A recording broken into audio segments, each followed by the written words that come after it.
ഉപ്പുതറ വില്ലേജിലെ ഭൂമി പ്രശ്നങ്ങൾക്ക് പരിഹാരമാവുമെന്ന പ്രതീക്ഷയിൽ ഉപ്പുതറയിലെ വ്യാപാരികളും കർഷകരും മേച്ചേരി ബാബു എന്ന കർഷകൻ നിയമ പോരാട്ടങ്ങളിലൂടെ ഭൂമി പേരിക്കൂട്ടി കരമടച്ചതാണ് പ്രതീക്ഷ വർദ്ധിച്ചത്. രാജമാണിക്യം റിപ്പോർട്ട് വന്നത് മുതലാണ് ഉപ്പുതറയിലെ ഭൂമിക്ക് രേഖകൾ ലഭിക്കാതായത്.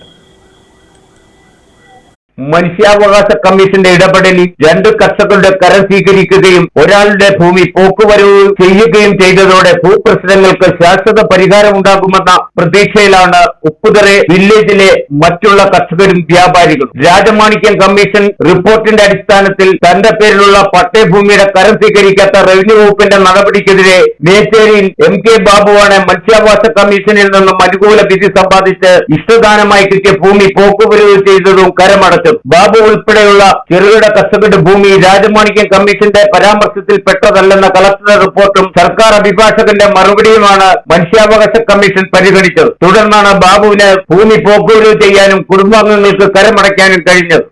മേച്ചേരി ബാബു എന്ന വ്യക്തി അദ്ദേഹം മനുഷ്യാവകാശ കമ്മീഷന് പരാതി കൊടുക്കുകയും അദ്ദേഹത്തിന്റെ വസ്തു പോക്കുവരവ് ചെയ്യുന്നതിന് കരമടയ്ക്കുന്നതിനുള്ള സാഹചര്യം ഒരുക്കണമെന്ന് അപേക്ഷ വെച്ചതിന്റെ ഫലമായിട്ട് അദ്ദേഹത്തിന്റെ നിരന്തരമായ ശ്രമത്തിന്റെ ഫലമായിട്ട് ഇപ്പോൾ കരമടയ്ക്കുന്നതിനും പോക്കുവരവ് ചെയ്യുന്നതിനും ഉള്ള സംവിധാനം ഗവൺമെന്റ് പ്ലീഡറും നമ്മുടെ ജില്ലാ കളക്ടറും അനുവദിച്ചിട്ടുള്ളതാണ്. അതിന്റെ അടിസ്ഥാനത്തിൽ അദ്ദേഹം കഴിഞ്ഞ ദിവസം അദ്ദേഹത്തിന്റെ ഭാര്യയുടെയും മകന്റെയും ഒക്കെ പേരിൽ ഉണ്ടായിരുന്ന 3ഓളം വസ്തുവിനെ കരമടയ്ക്കുന്നതിനും പോക്കുവരവ് ചെയ്യുന്നതിനുമുള്ള ഒരു സംവിധാനം ഇപ്പം സംജാതമായിരിക്കുന്നു. 50ഓളം കർഷകർക്കും വ്യാപാരികൾക്കും അനുകൂലമായ ഒരു സാഹചര്യത്തിലേക്ക് എത്തപ്പെട്ടിരിക്കുന്നത്. ഇത് വളരെ പ്രതീക്ഷയുള്ള ഒരു കാര്യമാണ്.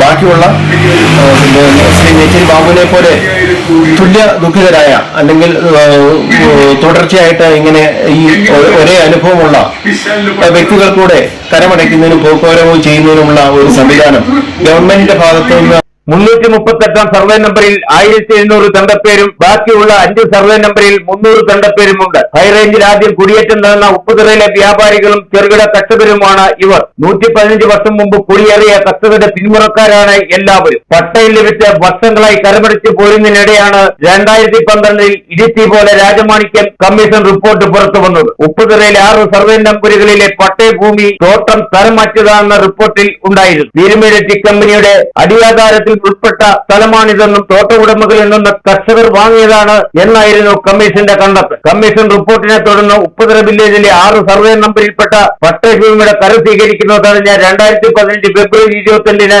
ലാൻഡ് റവന്യൂ സെക്രട്ടറി ഉത്തരവ്. രാജ്യത്തിന് സ്വാതന്ത്ര്യം ലഭിക്കുന്നതിനും ഭൂപരിഷ്കരണ നിയമം പ്രാബല്യത്തിൽ വരുന്നതിന് മുൻപ് കരമടച്ചു വന്നിരുന്ന ഭൂമിയിലുള്ള കർഷകർ ഇതോടെ പ്രതിസന്ധിയിലായി. കരം സ്വീകരിക്കാതെ വന്നതോടെ ഭൂമിയുടെ നിയമപരമായ എല്ലാ ക്രയവിക്രയങ്ങളും നിലച്ചു. നിജസ്ഥിതി സർട്ടിഫിക്കറ്റ് ലഭിക്കാതെയായി.